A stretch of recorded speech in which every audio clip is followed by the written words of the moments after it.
Indonesia itu nggak akan jadi negara maju.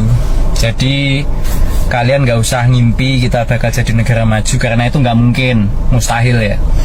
Saya punya argumen untuk itu. Jadi sebelum kalian marah, dengarkan dulu argumen saya.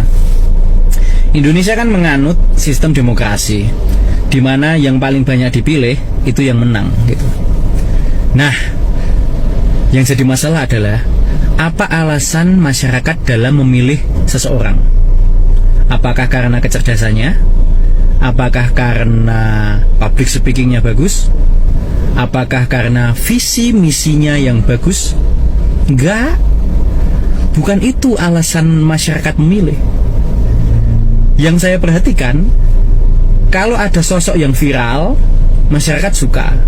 Ada sosok yang lucu, masyarakat suka. Ada sosok yang seru, masyarakat suka. Nah, yang paling disukai oleh masyarakat apa?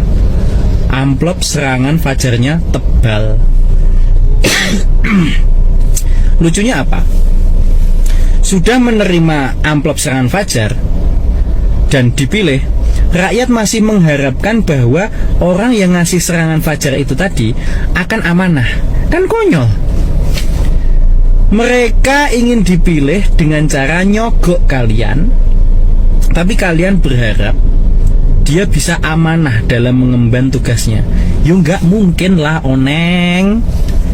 Kalau mereka nyogok kalian supaya kalian nyoblos mereka, sudah pasti motivasinya jelek. Paham gak sih? Nah, ini nggak dipahami oleh banyak masyarakat.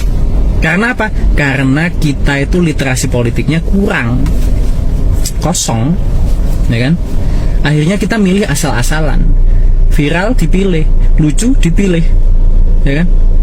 Bukan karena alasan yang mengenai kemampuan dalam menyelesaikan masalah, kecerdasan umumnya, atau mungkin public speakingnya, atau visi misinya. Enggak.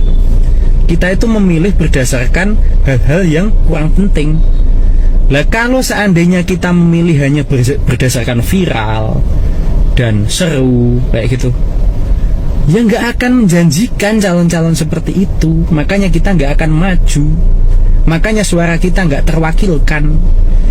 Nah, seandainya ada literasi politik di SMA, minimal di SMA gitu, nanti itu kita itu jadi punya gambaran bagaimana cara memilih calon pemimpin atau calon wakil kita, sehingga kita punya satu nilai yang tetap mengenai kriteria calon pemimpin atau calon wakil rakyat. Tapi kita nggak pernah dicerdaskan masalah itu. Kita nggak pernah diberi literasi politik masalah itu. Kenapa kita nggak pernah dikasih? Kenapa nggak pernah masuk kurikulum di sekolah mengenai literasi politik? Karena kalau rakyat paham mengenai politik Indonesia, atau diberikan literasi mengenai politik, dan rakyat cerdas mengenai politik, maka orang-orang bodoh yang suka tidur di Senayan nggak akan kepilih lagi. Artinya apa? Kita ini disetting bodoh supaya mudah dikendalikan, supaya amplop serangan fajar itu tetap laku. Nah, kita itu memang disetting miskin. Kita itu memang dipaksa tetap miskin. Kalau kita semua ini kaya, bayangkan aja pendapatan kita itu 100 juta per bulan. Semua rakyat Indonesia punya pendapatan 100 juta per bulan. Maka amplop serangan fajar yang isinya 100.000 itu gak akan dilirik oleh masyarakat. Gitu. Kita memang disetting bodoh. Jadi nikmatilah, Indonesia gak akan maju. Silahkan dibantah kalau mau bantah.